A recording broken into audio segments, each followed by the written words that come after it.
大家好，今日我又要講下雲福苑。自立咗個4大訴求以嚟呢，就係咩呢？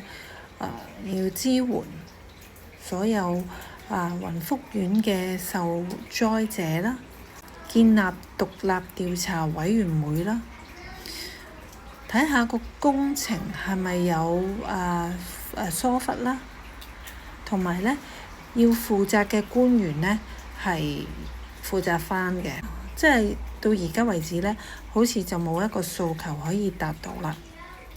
就好似本來我哋就捐錢去俾雲福苑嘅災民啦，但係啲錢呢，居然係落咗政府嘅手上，然後去用嚟回收災民嘅業權。其實我哋嘅原意呢，嗰啲錢可以幫助災民，譬如佢哋受災期間佢冇錢交租，佢哋冇錢食飯，甚至將來佢哋要維修，佢可以用嗰筆錢。係冇諗過原來呢筆錢落到去政府手上係用嚟收購業權。又聽講啦，原來你收購咗業權之後呢，嗰啲賠償呢係會俾返政府。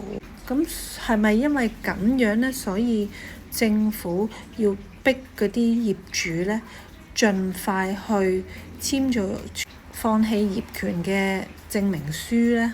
有啲業主係唔贊成，甚至唔想放棄嘅業權，但係好似嗰啲職員呢，就係催逼佢哋去要交嗰份嘢嘅。咁到底有冇咁嘅事呢？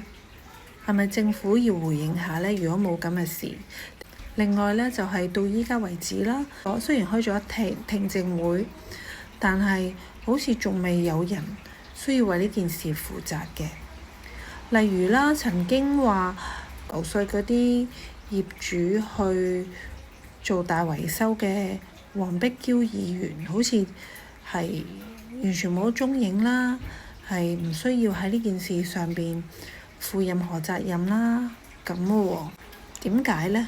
另外呢，有業主係想喺自己屋企貼啲標語，例如原址重建啦，或者係愛回家之類嘅標語啦，都唔俾貼啦，或者呢，就係驚影響呢其他業主呢係唔願意賣出呢個業權嘅，因為喺香港基本表達